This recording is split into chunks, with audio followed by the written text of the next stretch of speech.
Sejam todos muito bem-vindos e muito bem-vindas ao quarto episódio do programa No Texto. Programa este que vem auxiliando várias pessoas no estudo da Palavra de Deus, enquanto essas estão lavando prato, dirigindo seus automóveis nas estradas esburacadas desse Brasil, ou até mesmo quando estão na sala de espera do seu dentista. Hoje, esse quarto episódio, nós vamos falar sobre a multiplicação de pães e peixes no livro de João, no capítulo 6. Temos como convidado hoje o presbítero Marcos, da Igreja Presbiteriana do Farol. E vamos apresentar agora, neste momento, quem estará conosco neste programa.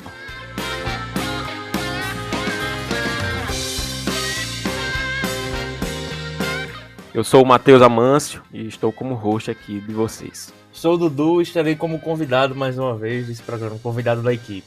Como eu falei anteriormente, está conosco aqui o nosso presbítero Marcos. Presbítero, faça o favor. Meus irmãos, que a graça e a paz do Senhor Jesus seja com todos vocês. Para mim é uma honra, uma alegria estar junto com o Matheus e o Eduardo no estudo da Palavra do Senhor. Eu me chamo Marcos, sou casado com a Verônica, tenho 2 filhas, a Rita e a Fernanda. Rita já casada, a Fernanda casando se Deus quiser, e para mim isso é uma alegria imensa em setembro. Todos já sabem que com o Eduardo aqui que está participando dessa conversa. O Senhor me deu a possibilidade e a honra de estar no presbiterato. É a minha 5ª participação, vou fazer 25 anos de presbítero, e para mim é uma honra, mas também uma responsabilidade muito grande. Pesa nos nossos ombros a condução da igreja também, né? E muitas vezes nós nos preocupamos com determinadas situações, mas Deus tem sido misericordioso e gracioso, principalmente para com a Igreja Presbiteriana do Farol. Amém. Vamos dar início agora. E agora vamos fazer a leitura do texto. O texto se encontra no livro de João, capítulo 6. A gente vai ler o versículo 1 até o versículo 15.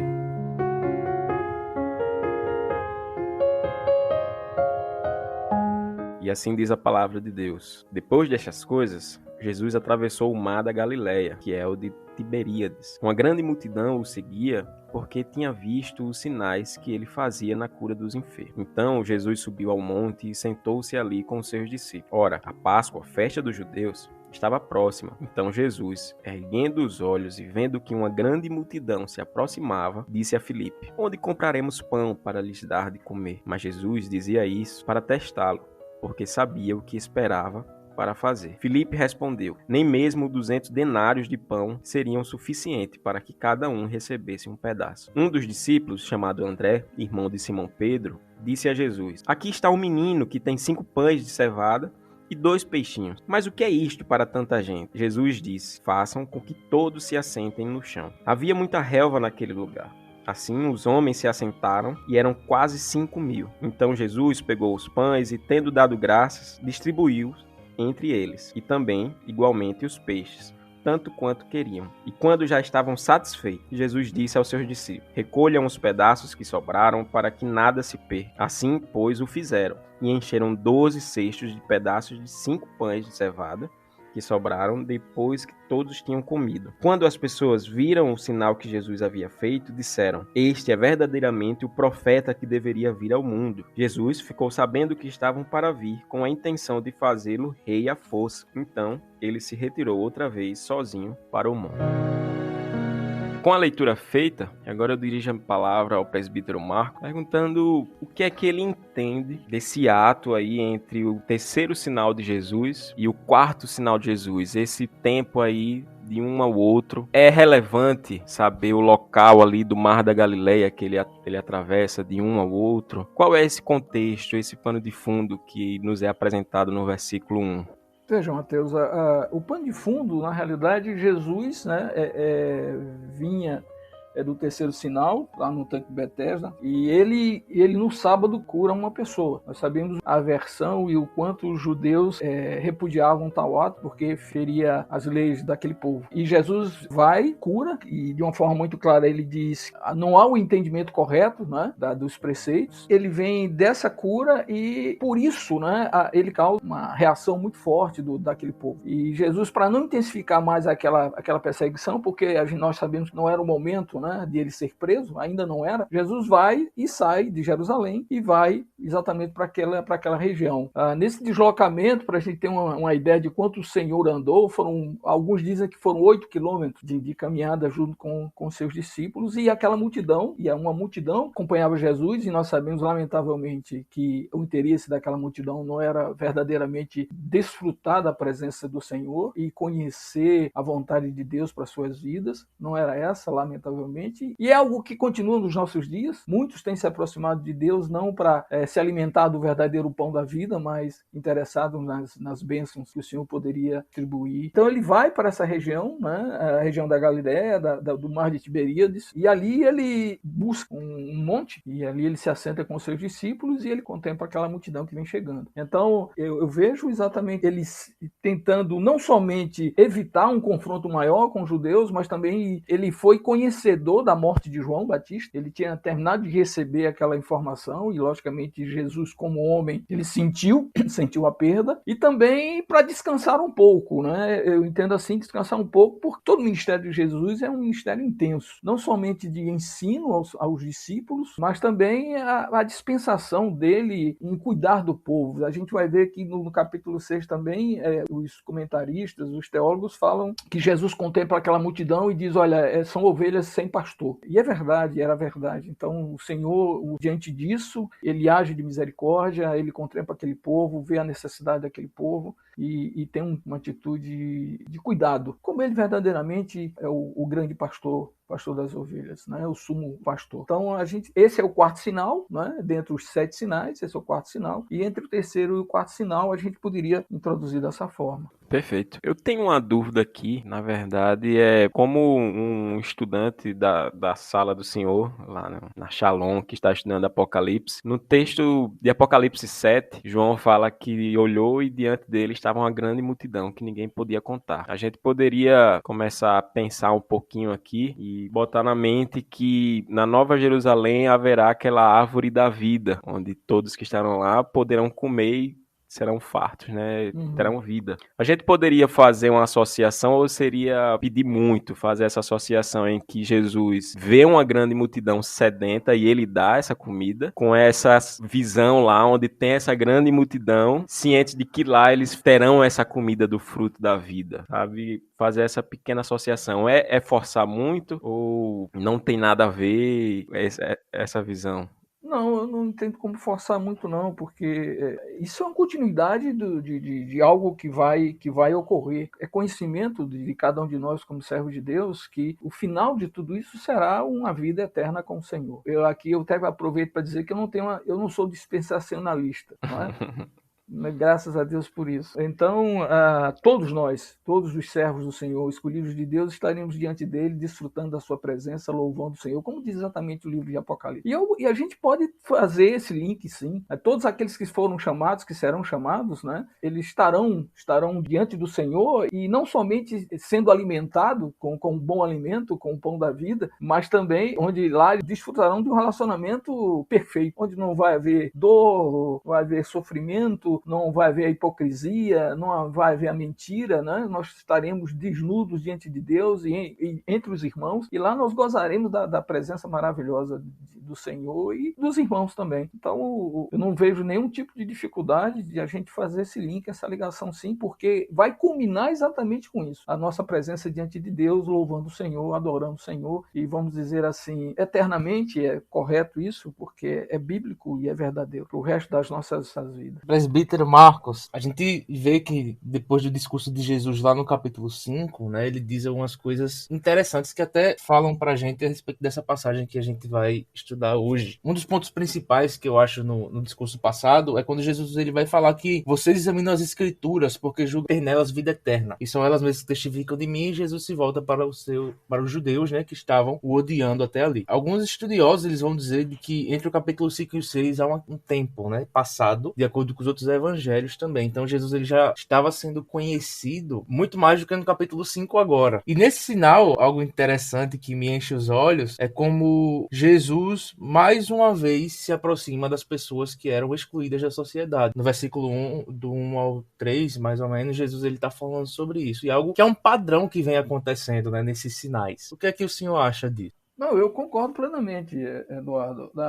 A própria palavra de Deus, ele diz que o Senhor Jesus veio para os seus e os seus não receberam, né? E o Senhor tinha conhecimento disso, claro, porque ele é onisciente. Eu vejo que o Senhor, como a gente fala, ele vê o todo e ele confronta aqueles que são exatamente os entendidos, os conhecedores da lei, que na realidade foram chamados de hipócritas porque eles conheciam a lei, mas não praticavam essa lei. Não é? E o Senhor veio confrontá-los. Ao mesmo tempo, ele também, como conhecedor de todas as coisas, ele se volta para aqueles que estão doentes, né? No sentido, não a doença em si, mas dos necessitados em todos os sentidos, até mesmo materialmente falando. Porque no tanque de Betesda, que eu entendo, e me chamou muito a atenção, e esse é uma das passagens que eu mais gosto da Bíblia, porque o Jesus confronta a humanidade da época e diz para eles, olha, isso não haveria necessidade de existir, porque Betesda são 5 pavilhões de pessoas enfermas, materialmente falando, fisicamente falando, pessoas enfermas. Imagine 5 pavilhões de gente apinhada com todo tipo de doença, que o que nós poderíamos, como seres humanos e misericordiosos que deveríamos ser e preocupados com o atendimento ao outro, nós devíamos estar cuidando deles. E na realidade não fazíamos isso, colocavam lá naquele pavilhão e diziam, olha, se Deus quiser, você vai ser curado. O Senhor veio confrontar isso. E ele continua confrontando essas pessoas, né, que se dizem entendidos, conhecedores da palavra, mas na prática não faziam aquilo que deveriam fazer. Então, o próprio Senhor toma a atitude de cuidar dos necessitados e demonstrar para essas pessoas que tinham esse conhecimento e deveriam fazer, que não fazem, e demonstrar exatamente o que eles deveriam fazer como servos de Deus, como nação reservada pelo Senhor, como nação que Deus retirou, de uma certa forma, da humanidade e cuidou. E aí ele mostra o ministério de Jesus na Terra, ele vem mostrando a nossa deficiência, a nossa necessidade de nos aproximar dele, nos voltar para ele, e assim podermos praticar verdadeiramente aquilo que Deus estabeleceu para nós. Então eu vejo o Senhor mostrando claramente, e agora nem todos conseguiram ou não quiseram ver a verdade. E isso acontece até hoje nos nossos dias. A verdade é propagada, a verdade é divulgada, a verdade é enviada, a verdade é testemunhada, mas nós sabemos que, como diz a palavra de Deus, muitos serão chamados, mas os poucos serão escolhidos. Então eu vejo o Senhor demonstrando na prática exatamente aquilo que nós deveríamos fazer, como, vamos dizer assim, privilegiados de uma certa forma, e que nós não fazemos, que lamentavelmente nós não fazemos. Então o Senhor veio expor a nossa, vamos dizer assim, a nossa incapacidade, a nossa vergonha, a nossa hipocrisia, a nossa falta de misericórdia, de graça para com essas pessoas que deveríamos fazer e não fizemos e nem fazemos, ainda não fazemos. O pastor Felipe, ele falou sobre isso lá no primeiro sinal, e é algo que a gente vem falando em todos esses programas. Surpreendentemente, a palavra de Deus, ela faz questão de mostrar a finitude humana, e não é diferente, não tem sido diferente nesse sinal. Tanto que ele vai dizer que Jesus estava ali curando os enfermos, que a Páscoa está próxima, então muitas pessoas estavam vindo, né, a Jerusalém, pessoas da dispersão. Então muitas pessoas já tinham conhecido Jesus, outras iam conhecer, e muitas pessoas deficientes estavam chegando também, né? A gente vai ver pessoas mais pobres, outras pessoas nem tanto, mas todo tipo de pessoa estava ali em Jerusalém nessa época. Isso. E aí, Jesus vendo e percebendo essa multidão, que talvez por outras pessoas não seria percebida, Jesus diz uma coisa interessante a um de seus discípulos, né, Marcos? Que é perguntando onde eles vão comprar tanto pão para dar de comer a esse povo. O que é que o senhor entende dessa sensibilidade de Jesus, né? Olhar para aquele povo e se preocupar com ele. Eduardo, o Senhor Jesus, ele trouxe para si 12 pessoas e preparou essas 12 pessoas, que são os apóstolos. Isso, no meu entender, faz parte do aprendizado. Tanto é que um pouco mais adiante você vai ver que o Senhor pede para recolher o sobejo, né? Aquilo que sobrou, e por incrível que pareça, e é claro que não há incrível nisso, sobraram 12 cestos cheios de alimento. E é claro que cada cesto daquele foi utilizado pelos apóstolos para recolher. E para mim é o aprendizado bem claro do Senhor Jesus. Cada um deles, eles entenderam no sentido de que não pode haver desperdício também no reino de Deus. Tudo tem que ser feito com ordem e decência, muito bem utilizado, pensado e com muita seriedade. Respondendo a tua pergunta, eu entendo que fazia parte do treinamento do Senhor Jesus, e eu entendo quando as pessoas dizem assim, não, o Senhor tá te provando.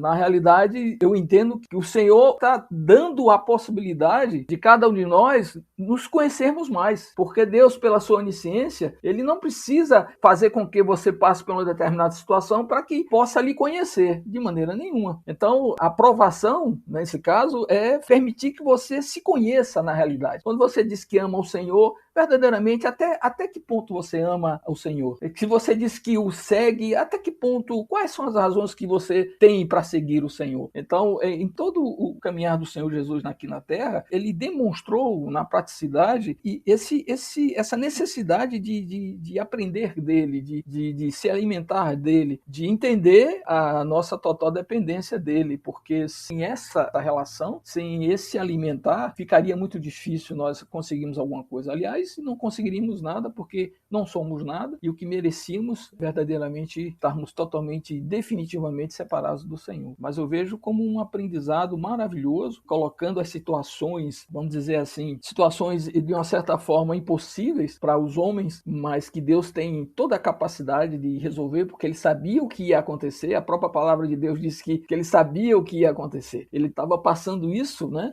Primeiro, eu dando uma olhada aqui nos teólogos e nos comentaristas, e eu li um trecho de uma pregação do pastor Hernandes Dias Lopes, falando sobre algumas considerações, e ele diz assim, ele sabia o que ia acontecer, e ele diz que Filipe foi arguído porque Filipe morava naquela região. Filipe era de uma cidade que fazia parte daquela região, então se Filipe poderia até dizer assim, olha, Senhor, vamos lá na quitanda do José, e lá a gente tem condições de comprar o pão. Mas não era exatamente isso que ele queria transmitir, que ele queria ensinar. Ele queria dizer o seguinte, que nós, como seres humanos, somos incapacitados e precisamos de estarmos ligados no Senhor para que Deus nos use como canal, como instrumento para que sua graça ela seja transmitida a outros e a sua misericórdia seja transmitida a outros, apesar de que ele não precisa de nós. Nunca precisou e não vai precisar de cada um de nós. Para nós é um privilégio, né? Estarmos na mão de Deus como instrumento. Mas é isso que eu entendo. Um aprendizado sempre é um aprendizado. Sempre é um aprendizado. O Senhor confronta a humanidade, confronta o povo, deixando bem claro que há uma necessidade fundamental, primordial,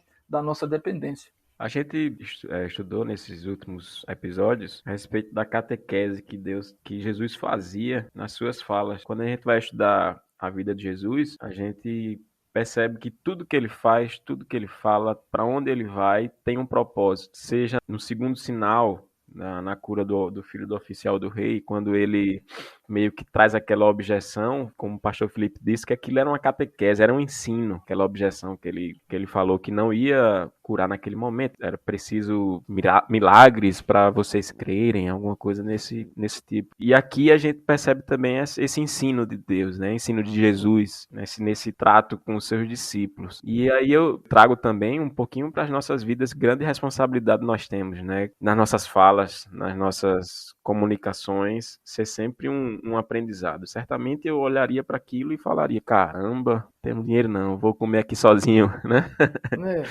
Mas Jesus faz esse milagre para mostrar quem ele é. E aí eu trago a vida de André. O André chega, e o irmão de Simão Pedro, e ele chega assim, ó, tem esse menino aqui com 5 pães e 2 peixinhos. Será que ele imaginaria o que estava por vir? Ou ele trouxe esses 5 pães e 2 peixinhos somente para a alta cúpula, assim, poderíamos assim dizer, os 13, né, os 12 e Jesus? Ou era fé, ou alguma coisa do tipo? Ou ele só estava querendo juntar?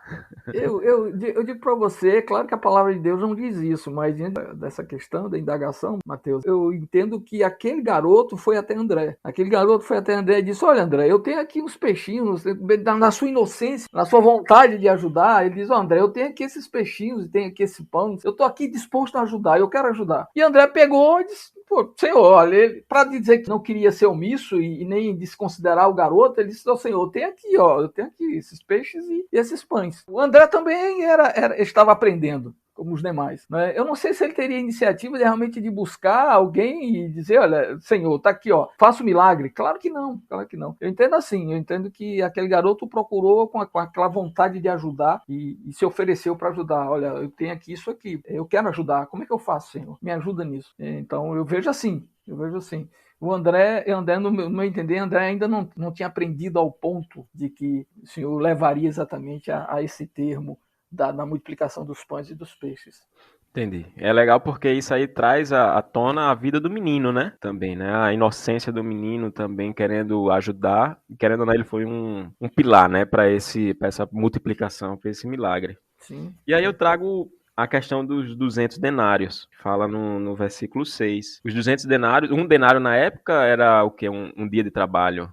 Isso. Ou seja, aqui seria necessário mais do que 200 dias de trabalho para alimentar aquela multidão toda. Então era um baita dinheiro naquela época. Você trabalharia, Mateus, 8 meses. Para alimentar uma tarde, poderíamos assim dizer, né?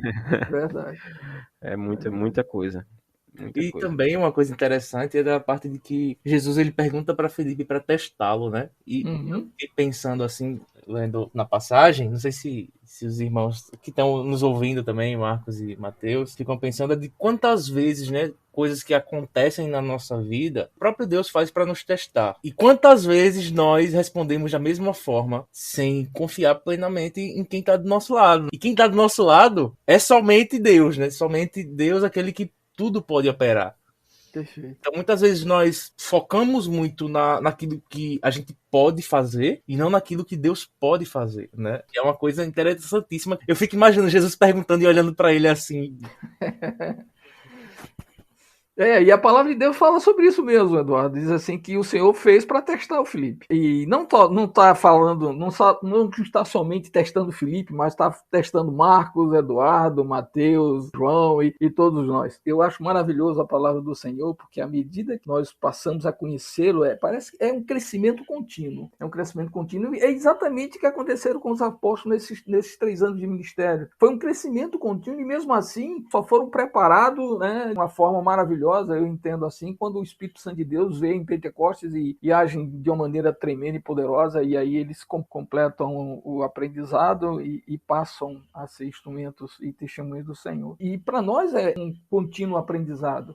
Para nós, é aí que nós precisamos entender que todas as situações que nos chegam, eu digo isso várias vezes na classe lá da Shalom, que todas as situações que nos chegam, que nós passamos por elas, mesmo situações principalmente situações de sofrimento e constrangimento, é de aprendizado, é de maturidade, é de crescimento. Nós precisamos entender dessa forma. Como servos de Deus, nós precisamos entender dessa forma. E não mais como éramos. E não mais dar espaço à revolta, a dizer por que comigo? Mas, Senhor, eu entendo que não mereço isso. Isso é um posicionamento de homens e mulheres sem Deus. Hoje não, hoje não. Esse é o verdadeiro entendimento. Nós estamos em constante aprendizado. Nós precisamos entender, e eu tenho percebido isso nesses últimos dias da minha vida, a necessidade cada vez maior de buscar o Senhor, de me encher, como eu digo sempre, dos valores do reino. Eu vou confessar para os irmãos, eu tenho uma luta constante, eu tenho uma necessidade e às vezes eu me entristeço quando o fruto do Espírito não é evidente nos meus posicionamentos e comportamentos. Isso me entristece,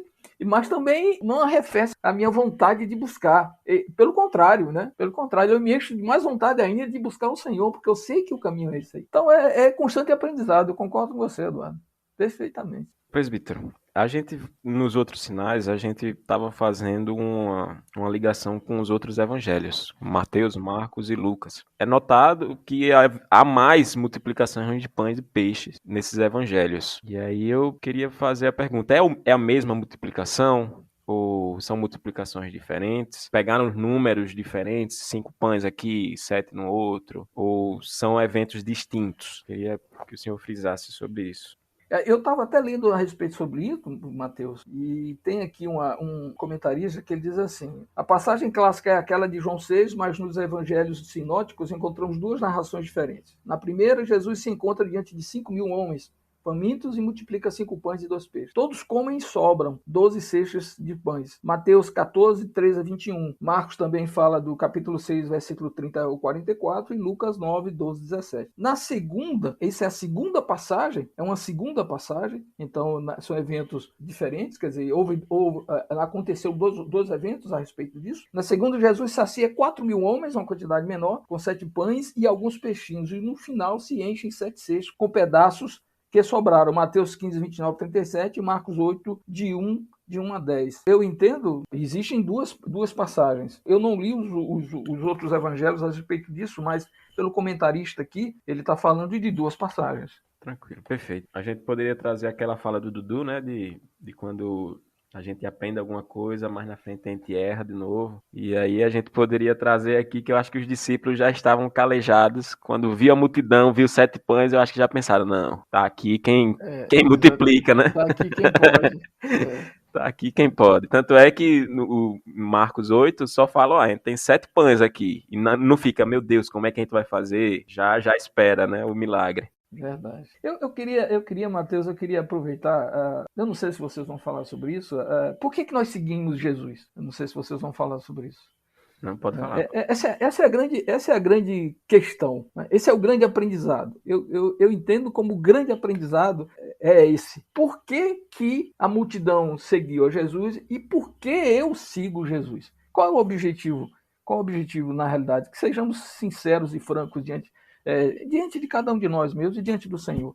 Né? Esse é o grande aprendizado. Por que eu sigo Jesus? E eu estava lendo, né, aqui nos comentários aí, o Arival Dias Casimiro, que é o pastor lá da Igreja Presbiteriana do Pinheiros, ele tem um livro a respeito do comentário de Mateus a João, e nesse comentário ele apesar de tanta verdade e tantos ensinamentos maravilhosos, ele diz assim, por qual motivo sigo a Jesus? Essa é a grande questão, é a grande pergunta. E aí ele coloca vários motivos. A multidão estava interessada exatamente em se alimentar. A gente precisa também entender um pouquinho isso, né? Eram homens e mulheres calejados, passando por dificuldades tremendas, não ensinados por aqueles que deveriam ensinar, né? Não conduzidos da maneira correta por aqueles que deviam conduzir, que tinham conhecimento da lei, conhecimento da palavra e não faziam. Né? Pelo contrário, eles sugavam do povo para atingir seus próprios interesses. Então nós tínhamos pessoas assim.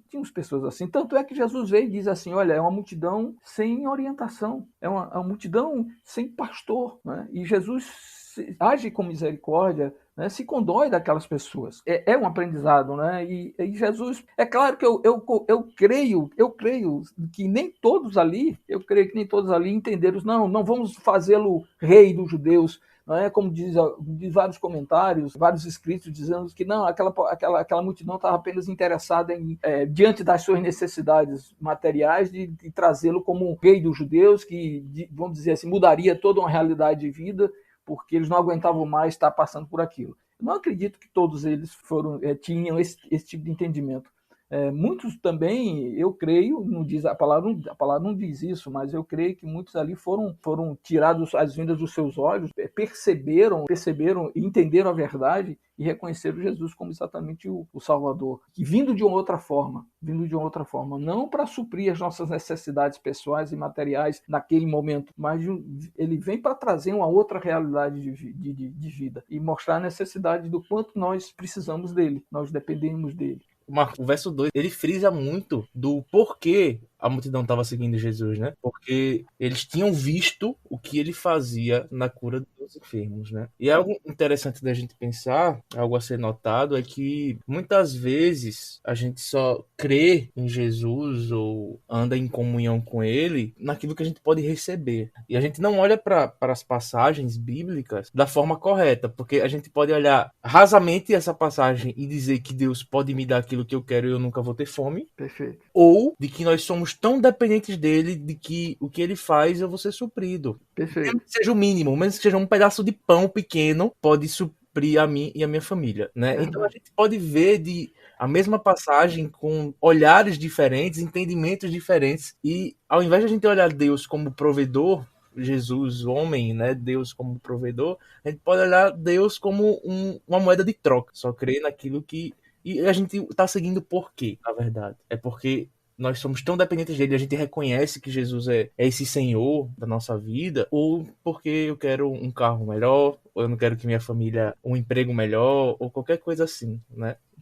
Aí você colocou muito bem isso, porque diante dessas duas situações a gente perde o entendimento do privilégio. Estou seguindo o Senhor pela minha necessidade material, é um erro. Eu não conheço verdadeiramente. Apesar de que, de uma certa forma, até justificável, porque aquela multidão, aquele povo estava passando por um sofrimento absurdo. Segundo, eu preciso também entender, é claro que eu não estou tirando o Senhor do seu posicionamento e não estou negando o Senhor como Deus, mas eu também preciso, e aí vem o privilégio de que se eu me coloco de uma forma coerente e correta diante do Senhor, eu posso ser instrumento nas mãos de Deus. Da forma correta, entendendo a minha limitação, entendendo que eu sou e a minha necessidade, mas eu ando, eu me movimento, eu posso levar a verdade, tanto é que o Senhor disse que eu sou sal e luz. Quando eu entendo sal e luz, eu não entendo uma pessoa exatamente passional no sentido de botar as pernas para cima e dizer, bom, agora o Senhor pode tudo, então ele vai me dar o meu sustento.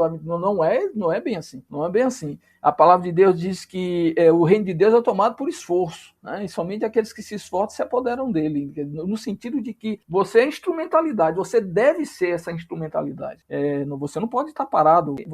Nós somos homens e mulheres que, quanto mais nós somos instrumentos na mão de Deus, quanto mais eu somos usados no bom sentido pelo Senhor, mais eu cresço, mais eu sou alimentado e mais eu vivo uma outra realidade que o mundo em si não entende e não vai entender jamais. Como ele disse que não, eu sou tomado como doido, às vezes até por eles inconsequente, por algumas atitudes que eles acham inconsequentes, mas é isso, essa intimidade. Então eu preciso entender isso, saber de que forma me aproximo do Senhor e qual é a razão correta de eu me aproximar de Deus. Por isso que eu creio que a palavra de Deus não diz isso, né? Como também ele deixa aqui, não deixa claro porque como é que aparece aquela criança com os peixes e os pães, né? Mas a gente parando para pensar, e dentro do ensinamento de Jesus como um todo, na palavra de Deus como um todo, desde Gênesis até o último livro, nós podemos pensar assim, podemos pensar que as pessoas elas foram impactadas, né? Elas, é claro que foram, porque o Senhor quando chama, ele transforma, e essas pessoas começam a se colocar para serem instrumentos na mão do Senhor. Eu não creio, e aí é fruto da nossa conversão, que à medida que nós crescemos no reino, eu estou dizendo o quê? Líderes de ministério, presbíteros, diáconos, né? À medida que Deus nos coloca em determinados posicionamentos, é sempre no sentido do serviço, não ser servido.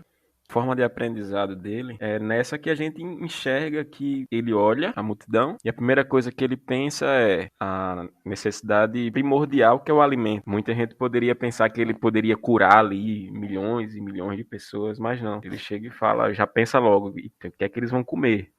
Onde é que tem pão para Filipe? E aí Filipe fala, rapaz, acho que enxergar isso nessa passagem faz o discípulo enxergar da mesma forma que Jesus enxergava, né? Faz o discípulo se preocupar com aquela necessidade primordial do próximo, seja irmão da igreja ou não, em qualquer situação. E eu acho isso muito, muito perfeito no ensinamento, né, de Jesus. E em todos os sinais a gente percebe isso.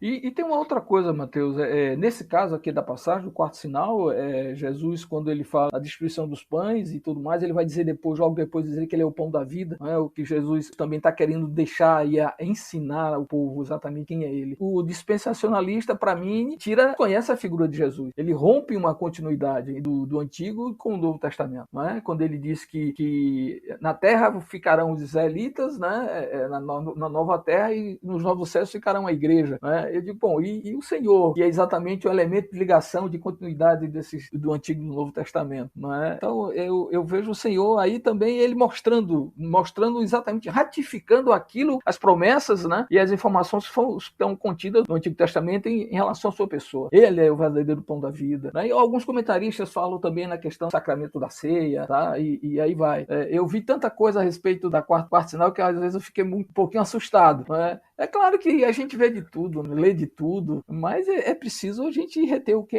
é verdadeiramente importante. Né? Mas eu vejo também nesse sentido, né? O Senhor ensinando claramente quem era ele era o Messias prometido, né? Ele é Deus, ele é homem, mas Deus, e o Senhor veio estabelecer um novo momento.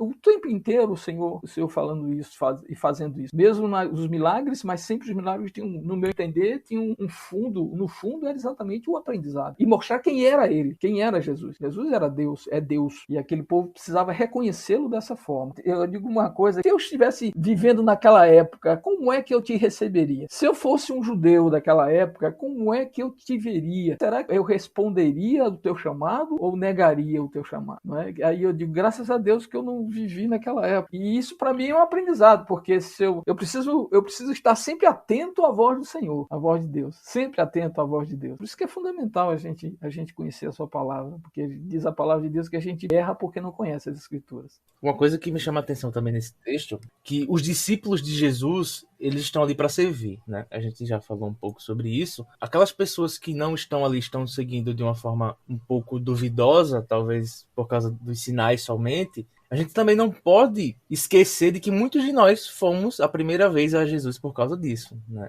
Nós cristãos, nós da igreja, e nós fomos recebidos com esse amor que nós não merecíamos. Queria, sei lá, um trabalho, uns amigos, uma namorada, uma esposa, e nós encontramos, às vezes, isso também, mas encontramos algo muito maior, que é a salvação em Cristo. Deixa eu colocar uma coisa, Eduardo. Eu vou falar um pouquinho sobre o testemunho da minha conversão. Exatamente isso que você disse. Eu tinha terminado de chegar na Brasilite, ser contratado pela Brasilite, e depois de o quê? De umas 3 semanas, o gerente da comercial era um servo de Deus. O nome dele era Apolônio. Era um diácono da Igreja Batista. E estava vendo um trabalho com o pastor Miqueias Barreto na Igreja Batista da Concórdia, que é um bairro próximo ao centro de Recife. E aí ele estava convidando todos da equipe dele para ir nessas conferências. E depois eu vi o cara disse, não, olha, o fulano levantou a mão, converteu-se, não sei o quê. Eu digo, meu Deus, eu não quero, quer dizer, na minha forma de expressar, eu digo, rapaz, eu não quero ir para isso não. Tá louco? Virar crente? Não, mas não vou mesmo.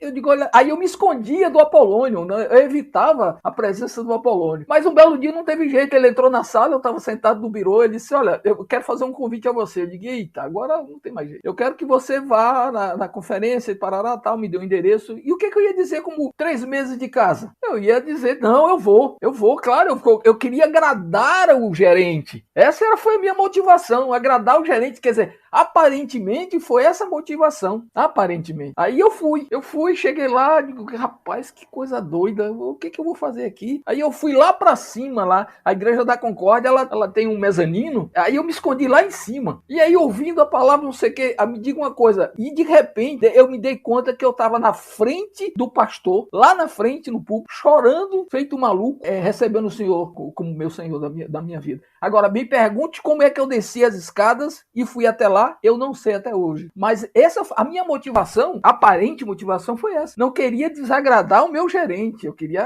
né, fazer, não, eu vou, claro que eu vou. E eu dizia, agora que eu disse que eu vou, eu tenho que ir. Eu não posso nem dizer que não, porque no dia seguinte eu vou estar aqui. E ele vai perguntar, por que você não foi? Ele tá louco, eu não quero fazer isso. Eu não quero enfrentar uma situação dessa. Então, uma motivação humana que eu pensava que era essa motivação, e na realidade, Deus tinha todo um plano por trás de tudo isso, e trazer, de me buscar, de me puxar desse tremedal de lama que eu vivia antigamente. E depois o trabalhar de Deus é maravilhoso, né? Depois eu conto para vocês a minha conversão, que ela é longa, mas ela tem detalhes interessantes da mão de Deus, de uma maneira que eu fico, me desculpa a palavra que eu vou usar, abestalhado com o amor que Deus tem. O meu, de forma resumida também, como eu fui a primeira vez para a igreja, não foi algo muito diferente assim, não. Claro que diferente na idade, porque eu tinha 15 anos, né? Eu tava na casa do meu amigo, tinha começado a frequentar a IPF fazia um tempinho, e aí eu tinha ido dormir lá. E aí ele fez, vamos pra programação da igreja. Eu, tu tá doido, vou nada. Tá doido, vou não. Aí ele, bora, é bom, é massa, né? Como diziam os jovens. Massa, vamos e tal. Rapaz, vou não, vai lá que eu fico com teu irmão aqui ou com tua mãe, mas vou nada, tá doido. Enfim, acabei indo porque eu tava na casa dele, obviamente. Pronto, o discipulado ainda era dia de sexta e o culto de doutrina era às quartas, se eu não me engano, antes, né? E aí pronto. E hoje tô aqui, seminarista, né? Mas coisas que a gente nem imagina acontecem, a gente busca por interesses, mas Jesus, ele muda, né, a nossa visão e nos abraça. E é algo muito interessante, porque a gente sempre tá pronto a criticar as pessoas que não creem logo de primeira, ou quando a gente olha essas passagens, algo que é muito duvidoso, mas a gente esquece de quem foi a gente no começo. É isso, exatamente. Eu costumo dizer que a gente tem uma certa vantagem que nós não nascemos num lar evangélico. Acho que o Mateus nasceu no lar evangélico. Então ele não tem essa experiência. Eu costumo dizer que a gente tem, vamos dizer assim, teve uma situação bem agradável, né? Porque hoje nós podemos comparar quem éramos com aquilo que nós somos. E dizer, não, eu fui totalmente mudado pelo Senhor. É verdade, Deus agiu de uma maneira maravilhosa. E aí a gente, quando parar para pensar exatamente o que você está falando aí, dizendo como é que eu me converti, como é que Deus me trouxe. E aí é coisas assim.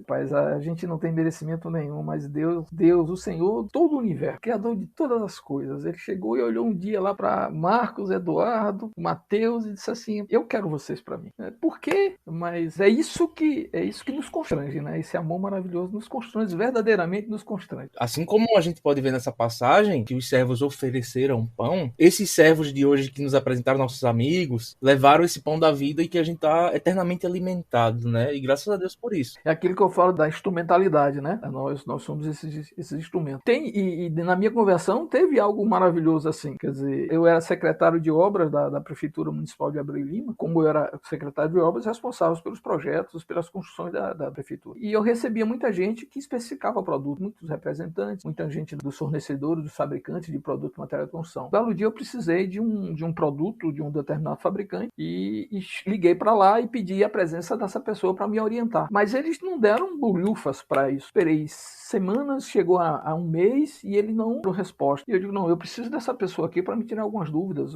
E aí eu liguei para o concorrente dele, liguei para a Brasilit. E no outro dia, Roberto Sena, que hoje é pastor, e foi exatamente o instrumento que Deus usou para me trazer, no outro dia o Roberto Sena estava lá na minha porta, no meu escritório, dizendo, eu estou aqui e tal, vamos trabalhar e tal. E eu tinha especificado o produto do concorrente. E eu disse para ele, olha, só porque você, pela consideração que você teve para comigo, eu vou mudar o produto. Eu vou colocar o teu produto e vou tirar o produto do concorrente. Bom, passou. Eu fui fazer uma entrevista na Brasilit e me disse quem foi que eu encontrei lá. O Roberto Sena. Ele seria meu chefe. E aí, na época, eu fiquei assim, sem entender e tal, mas depois, quando a gente para pensar um pouquinho, baixar a poeira, a gente vê a mão de Deus, o Senhor cuidando de todas as coisas, cercando-nos com os seus cuidados. Bom, e aí tô aqui. Sim, providência divina, não tem dúvida nenhuma. Ele faz assim conosco, continua fazendo conosco assim. Né? Quanto mais nos aproximamos dele, mais ele trabalha no nosso coração. Os enfrentamentos são diferentes das situações, né? A gente fica mais maduro e consegue discernir de uma outra forma, né? Consegue entender de outra forma. E vamos nós.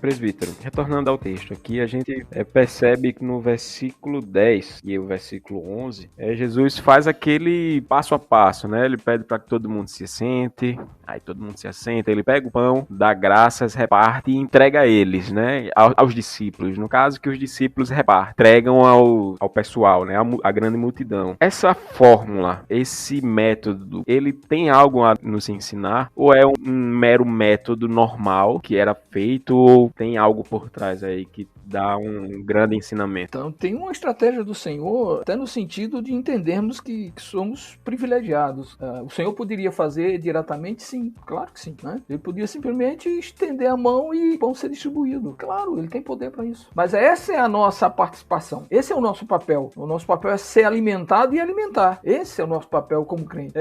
Vamos dizer, gosto muito de duas palavras: facilitador e multiplicador. Nós somos isso. Nós somos facilitadores e multiplicadores da verdade. Então esse é um ensinamento que eu entendo aqui, quando ele simplesmente entrega, ele dá graças, ele abençoa aquele alimento, passa aos discípulos para que eles possam fazer a distribuição. E logo depois esses discípulos são chamados para recolher aquilo que sobrou, que também é outro ensinamento que nós já falamos anteriormente. Mas é esse papel, esse é o nosso papel. Não somente dos pastores, não somente dos demais líderes, mas todos nós, servos de Deus, independente de sermos homens ou mulheres, né, independente disso. Nós temos esse papel, facilitar, multiplicar. Deus nos deu, por isso que eu continuo falando sobre a questão do privilégio. É privilégio nosso e nós deveríamos desejar isso. Por isso que eu não entendo muitas vezes quando nós nos posicionamos da forma que eu vou dizer agora para vocês. Sentamos na igreja, domingo é domingo, aonde queremos, aí a igreja e ser abençoado. Fico sem entender a posição dessas pessoas e que se dizem servos de Deus. Eu não estou aqui jamais, não estou julgando ninguém de maneira nenhuma. Eu fico sem entender como é que isso funciona no reino.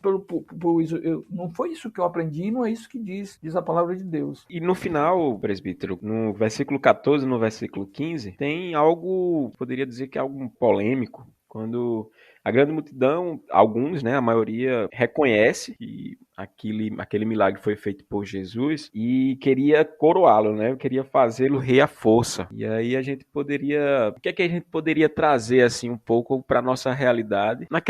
Naquela visão que eles tinham lá de Jesus, claro, hoje a gente não tem um Jesus físico. Hoje a gente não poderia chegar e falar, não, eu vou coroá-lo como rei porque ele fez um milagre na minha vida. Mas o que é que a gente poderia trazer esses ensinamentos, né? Essas verdades verdades que tá sendo ditas a nós agora, o que é que a gente poderia entender esse erro que aquele pessoal teve, em um erro que a gente muitas vezes comete hoje em dia ou poderia cometer. Você está falando exatamente dessa questão do ver o que Jesus fez. Eu preciso entender isso. Qual foi o propósito, qual foi o objetivo, qual era na realidade o interesse de Jesus nisso, trazendo para os nossos dias. Eles não entenderam, e até eu entendo, porque eu já coloquei aqui algumas situações que eles estavam vivenciando e permitindo que isso moldasse a vida deles e as atitudes deles. Eles foram, vamos dizer assim, educados, direcionados, que queriam um Messias belicoso, um Messias político, um Messias que viria mudar a realidade da nação, né? E consequentemente a deles. É isso que foi passado. E até de uma certa forma intensificado na vida deles pela própria situação de vida que eles viviam. Então,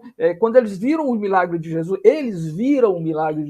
eles puxaram isso para a sua necessidade. Senão, vou fazer de Jesus o meu rei, porque ele tem esse poder de transformar a minha vida, o sofrimento, aquele sofrimento que eles foram, vamos dizer assim, eles sentiram e foram direcionados e educados e ensinados dessa forma. O que nós precisamos é pedir, na realidade, pedir a orientação do Espírito Santo de Deus, isso trago para os nossos dias, para que os ensinamentos de Jesus eles cheguem com muita clareza, que eu possa entender esse ensinamento e trazê-lo não somente para dentro da minha vida, mas também na prática da minha vida. O versículo 14 do versículo 15 do capítulo 6, para mim, ele deixa muito claro de que não é pela minha inteligência, não é pela minha capacidade, não é pelo meu entendimento, mas eu preciso entender, e Jesus deixa claro que ele vai usar a minha inteligência e vai me dar discernimento e entendimento da sua vontade. E uma das razões da própria palavra estar diante de nós, e estará diante da igreja em todo o tempo, é exatamente fazendo com que eu conheça essa vontade e não permita outros ensinamentos e outras orientações, elas possam dificultar e conturbar o verdadeiro entendimento que eu tenho que ter da palavra de Deus. Então por isso que ele diz, olha, você precisa reconhecer quem você é, você precisa se revestir de outros valores, da questão da humildade, da questão da dependência, da questão de que, na realidade, nós não somos nada, aquilo que temos, tudo veio dele, e existe um propósito para isso, que a gente sabe que é a glorificação do nome do Senhor. Para glorificar o nome dele, nós estamos aqui com essa única razão, exclusiva razão, de glorificar o nome do Senhor. Então, quando ele fala também, aí vem a questão do negue-se a si mesmo, tome a sua cruz e siga-me, uma demonstração clara desse ensinamento que eu preciso entender. Por exemplo, hoje, falando sobre a questão da violência doméstica, as pessoas têm deturpado o ensinamento de Jesus. Quando diz que a mulher deve ser submissa ao homem, eles usam isso, e esse é o entendimento para justificar a violência, dizendo, não, a mulher está abaixo do homem. Não é isso que o Senhor quis dizer e quer dizer. Em toda palavra, em todos os seus ensinamentos, a gente precisa prestar muita atenção, fazer a exegese correta daquilo que Deus espera de nós. Então, eu entendo assim. Para mim, demonstra claramente. Os objetivos humanos não são os objetivos de Deus. E a própria palavra de Deus diz, olha, meus caminhos são muito mais altos do que os teus caminhos. Jesus está em outra esfera e a gente precisa entender isso. Para vivermos em abundância, nós precisamos estar cheios dele. E os objetivos têm que ser mudados. Não objetivos pessoais, não planos pessoais, não egoísmo, não essa mensagem que o mundo tem pregado ultimamente da passar por cima das pessoas, da desconsiderar as pessoas em busca dos meus sonhos e valores. Se eu sou um servo de Deus, todos esses planos, sonhos e valores foram totalmente mudados para os valores de Deus, para os sonhos de Deus, para os objetivos de Deus. E assim nós vivemos a vida plena. Esse texto me mostra uma coisa, presbítero, não sei se o senhor concorda. Logo no final, no verso 15, vai falar que eles queriam fazer Jesus rei. E uma das coisas que eu fico aí pensando, trazendo isso para os dias de hoje já, é que eles estavam sendo governados por Roma, né, César, Herodes, e eles não queriam prestar, tinham muita raiva do seu governo, né, que é algo totalmente diferente de hoje a gente pensar, né, o que tem acontecido hoje também, e era muito mais convincente para eles, talvez, muito mais fácil fazer Jesus rei. E não através da lente do evangelho, eles obedecerem à autoridade de quem Deus mandou para governá-los, né. Porque a gente vê, eles reconhecem Jesus como o profeta prometido lá em Deuteronômio 18, que o próprio Moisés falou que no meio deles ia vir um profeta semelhante a ele, tudo. Eles reconhecem Jesus como um profeta, só que esse profeta eles querem transformar transformar em rei. E hoje nós usamos desse artifício para não nos submeter ao governo que está sobre nós. Claro que nós temos as nossas divergências, as nossas e tudo isso que acontece a qualquer um, que é algo que realmente que as pessoas prometem, não fazem, ou pensam diferente da gente, é normal. Mas ao invés de nós usarmos, assim como essas pessoas usaram, é que a gente usa muito hoje, a lente do evangelho para olharmos para essas autoridades, né, como nós deveríamos olhar, nós usamos de Jesus para fazer algo que é totalmente contra a própria sua palavra, que era o respeito e a submissão a esses governos. A gente pensa, a gente vai ver Pedro falando sobre isso, a gente vai ver Paulo falando sobre isso em Romanos. Então não é algo diferente da fé cristã, não é algo avulsa, né? É algo que Jesus fala, não é para isso, né? Não é para isso. Vocês não entenderam muito bem. E a gente, 2000 anos depois, continua não entendendo muito bem. Lamentavelmente, Eduardo, existe algo ainda em nós que se chama pecado, né? Chama a desobediência, não é? E essa desobediência é que leva a humanidade a tomar determinado tipo de atitudes que sempre tomou, não é? De distanciamento, de afastamento e da negação e até mesmo da manipulação dos ensinos de Jesus. Lamentavelmente, nós estamos, não digo cansados, mas cheios de enxergar essas coisas. A palavra de Deus ser manipulada em favor de pessoas, em favor de objetivos pessoais, e isso tem acontecido também dentro do povo de Deus, que é pior ainda.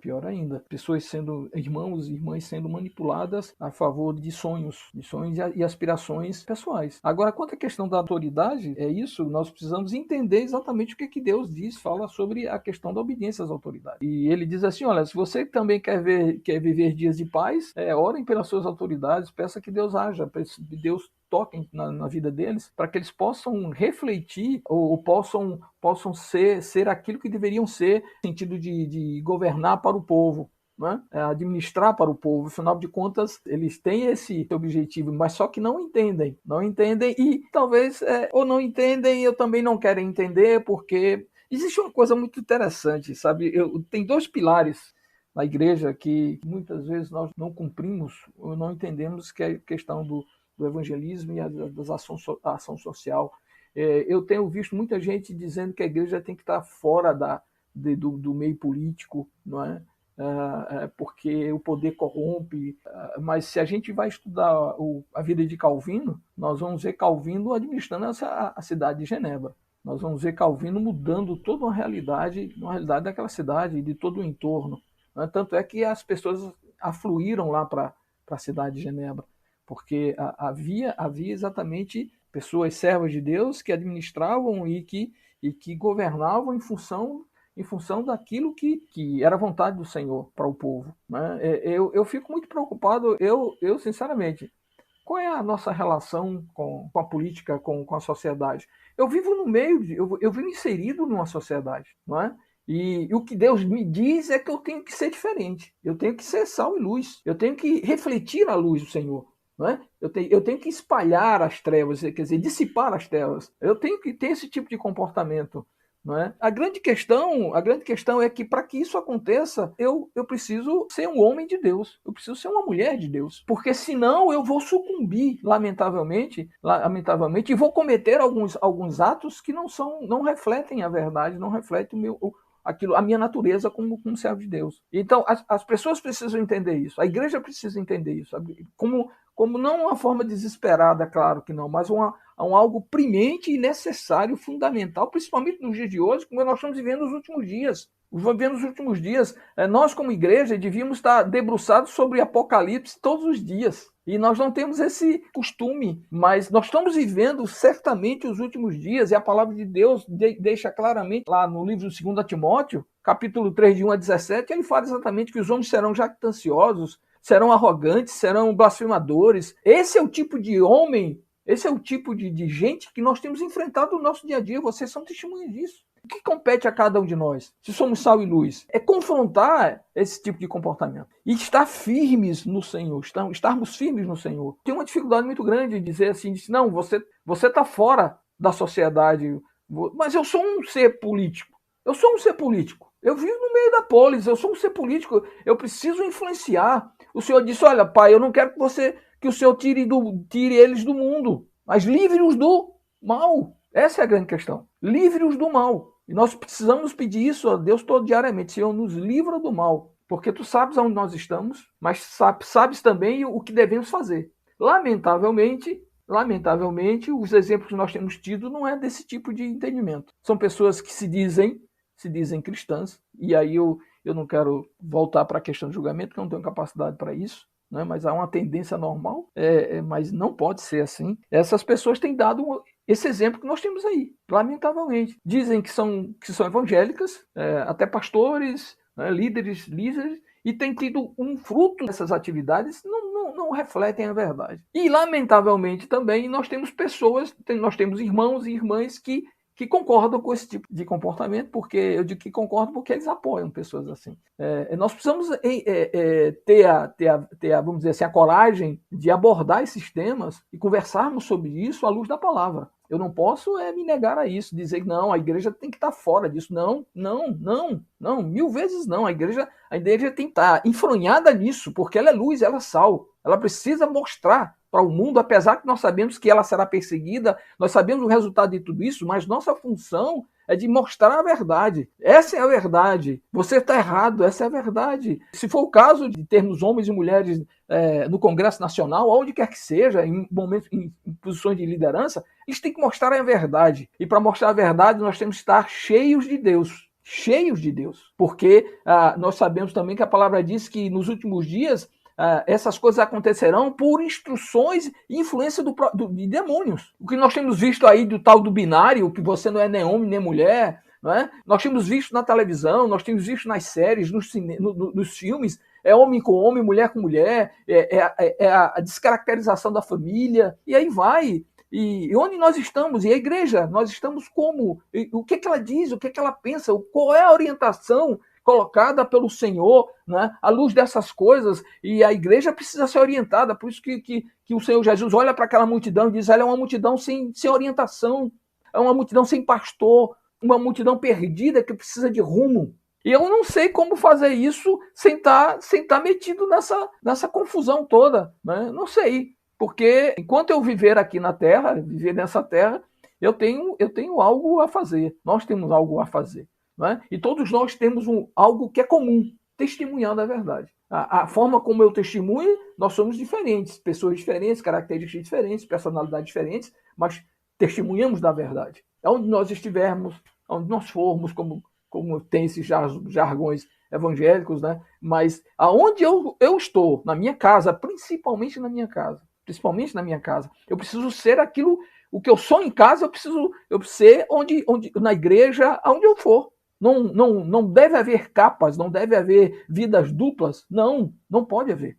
Não pode haver. E nós sabemos disso. É sabido que muitos de nós cometem esse tipo de problema, de erro. As aparências, né? Porque essas aparências elas precisam ser utilizadas para alcançar determinados objetivos. Aí eu digo assim: eu nunca quis ser presbítero. Não. Foi no dia que o Senhor colocou no meu coração essa necessidade. Foi Ele que conduziu. Não é? Porque eu sabia que desejar determinadas situações vai ter uma cobrança muito grande.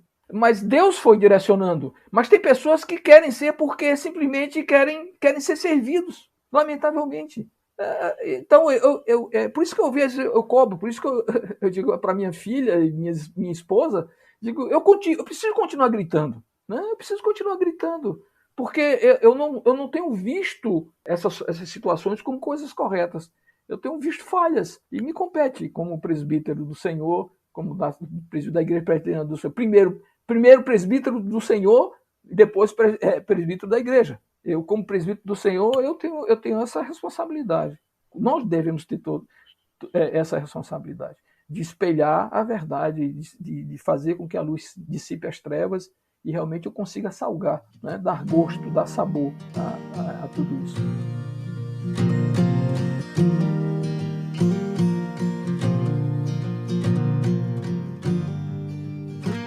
Ô Marcos, e agora encaminhando para o final, sei que o senhor já trouxe várias e várias aplicações, mas diante desse texto, o senhor preparou, o senhor tem alguma aplicação aí para a igreja, para aqueles ouvintes, para nós, para mim, para o Dudu, e quer trazer agora? Eu vou trazer de uma forma muito, muito resumida, Mateus, que no dia que eu fui convidado, eu disse: meu Deus, eu tenho a responsabilidade de ser transparente e que as pessoas me conheçam da maneira que eu sou. mas também trazer um ensinamento, aproveitar a oportunidade para as pessoas que estão nos ouvindo, de trazer alguns ensinamentos da palavra de Deus. E aí eu comecei a ler, e comecei a ver alguns comentários, e como eu disse para vocês, tem coisas esdrúxulas, mas também tem coisas muito, muito importantes. Uma delas foi exatamente aquilo do pastor Arival, não é? Quando ele fala assim, qual é o motivo que eu sigo a Jesus? Né? Porque que eu disse a vocês que basicamente era exatamente isso que o Senhor estava nos ensinando ali no quarto sinal. Não é? E aí ele diz assim, olha, eu posso ser um curioso, por isso eu seguia Jesus, porque eu estava curioso para assistir às curas e os milagres que Jesus praticava. Aí ele diz assim, eu posso ser também um interesseiro, como um político, para resolver o problema da fome, me colocando como sendo o responsável para a solução disso. Aí ele fala também eu posso também ser um incrédulo, porque muitos viam os sinais e ouviam as mensagens, mas não criam, eram céticos. Mente e coração fechados para as realidades espirituais. Os murmuradores, muitos reclamaram da mensagem de Jesus e passaram a desprezar a sua pessoa. Os desistentes, muitos desistiram de seguir a Jesus porque a sua mensagem era muito difícil de ser vivida. Claro, se eu trago isso para mim mesmo com minhas próprias forças, claro que vai ser muito difícil eu viver. Claro que eu tive essa dificuldade, o povo judeu teve essa dificuldade. Eu preciso do Senhor na minha vida. E aí eu lanço o termo desesperadamente, sim, desesperadamente eu preciso do Senhor para poder viver. E aí depois ele diz, ele fala exatamente aquela passagem no versículo 37, que diz assim, todo aquele que o Pai me dá, a esse virá a mim, e o que vem a mim, de modo nenhum lançarei fora. E depois ele ainda diz assim, ele faz aquela pergunta clássica a Pedro, se vocês querem ir embora, vão embora. Aí Pedro diz, mas Senhor, para onde nós iremos? Pois só tu tens a palavra de vida eterna. É isso que eu digo, como viver sem Jesus? Essa é a primeira coisa que eu queria colocar. Como vivermos nesse mundo sem Jesus? Como vivermos sem os seus ensinamentos? Como vivemos reconhecendo que somos dependentes dele, da sua graça, da sua misericórdia, do seu amor? Como vivermos de uma forma diferente? Como vivemos sem nos preocuparmos com os irmãos, com os outros? Como podemos dizer que amamos a Deus se não amamos os nossos irmãos? Isso tem me constrangido muito nesses últimos dias da minha vida. Parece que quando eu parei de trabalhar, quer dizer, eu parei de trabalhar e me caí, me sentei na cadeira e disse, bom, vou fazer o que agora? E isso caiu como um turbilhão na minha cabeça. Marcos, que servo de Deus tu tens sido? Né? É claro que eu não estou dizendo que você precisa parar de trabalhar para ser o verdadeiro servo de Deus, não é isso. Não é? Mas eu deixei que algumas coisas, de uma certa forma, afogassem isso. E hoje eu não posso perder mais tempo nesse sentido. Né? Isso me angustia um pouquinho. Mas é essa a pergunta que nós devemos fazer com o quarto sinal. Por qual motivo eu sigo a Jesus? Qual o motivo correto, verdadeiro e esse que eu tenho que alimentar para seguir a Jesus? E tem outras coisas, rapidamente, meus irmãos, para eu fechar. Eu peguei aqui um resumo do pastor Hernandes.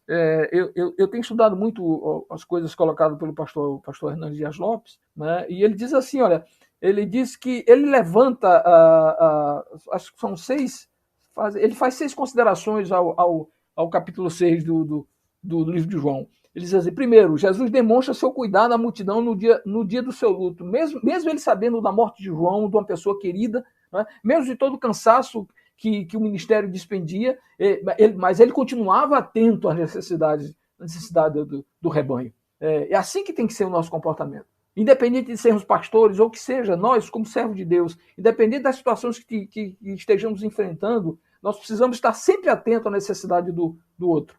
Sempre atento à necessidade do coletivo, da igreja como um todo, porque só dessa forma nós vamos atingir a unidade. A unidade que é tão fundamental e necessária, principalmente nesses últimos dias. Aí a primeira coisa que ele coloca. A outra, ele diz assim, Jesus nunca é pego de surpresa quando os nossos problemas parecem insolúveis. Claro que sim. Deus é onisciente, é Senhor. Não é? Por mais que nós nos aperriemos, nós fiquemos muitas vezes até angustiados, ansiosos, numa expectativa de resposta, mas ele não foi pego de surpresa. Ele conhece todas as coisas. Para ele não há presente, passado e futuro, só presente. Ele é atemporal, então ele sabe de todas as coisas, ele conhece todas as coisas, ele tem todas as soluções e no tempo correto, no tempo certo, Isso vai acontecer nas nossas vidas, não é? Eu não posso abandonar isso. Eu não posso abrir mão, não é? Porque aparentemente a resposta não chegou. Não, continuo firme, continuo esperando, continuo aguardando. Minha posição está muito clara. Eu espero no Senhor, eu espero nele. E diz a palavra que aquilo que ele começou na minha vida, na vida de cada um de nós, né, ele vai terminar. Ele vai levar a bom termo. Né? Esse é o segundo ponto. Terceiro, Jesus, mesmo sendo onipotente, realiza seus prodígios a partir do que temos e não daquilo que não temos. O Senhor pode trazer à existência aquilo que não existe, diz a sua própria palavra. Mas ele quer fazer com que nós participemos disso, gozemos desse envolvimento. Não é? Então ele usa aquilo que temos para chegar à solução das coisas.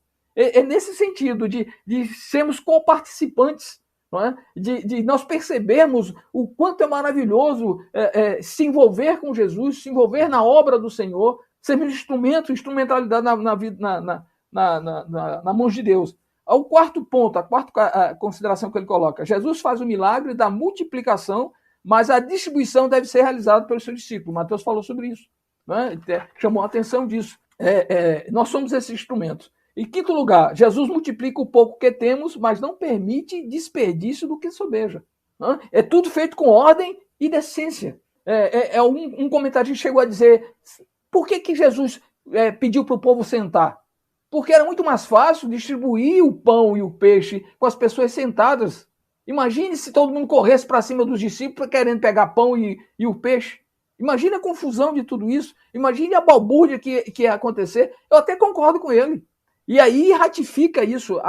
Tudo é feito com ordem e decência. Tudo é feito com responsabilidade. Não é?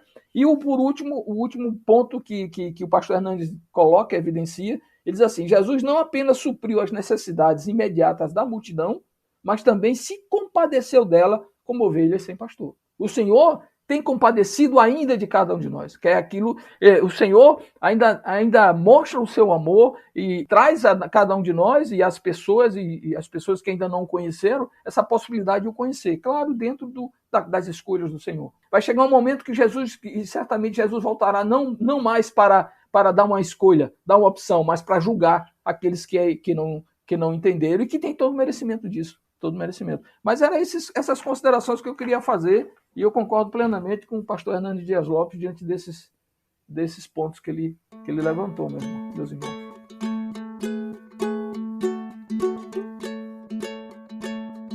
Você acabou de ouvir agora o quarto episódio do programa No Texto. Falamos acerca da multiplicação de pães e peixes, que está no livro de João, capítulo 6, de 1 a 15. Fique ligado porque daqui a 15 dias vamos lançar mais um episódio que vai ser sobre o milagre que Jesus anda sobre a água, que está logo após esse texto que eu citei aqui, João 16 até o 21, no capítulo 6. Fiquem ligados, muito obrigado por tê-los aqui conosco, nos ouvindo, tirando um tempo da vida de vocês para aprender mais um pouco da palavra de Deus. Agradecemos a presença do Marcos, do presbítero Marcos aqui com a gente.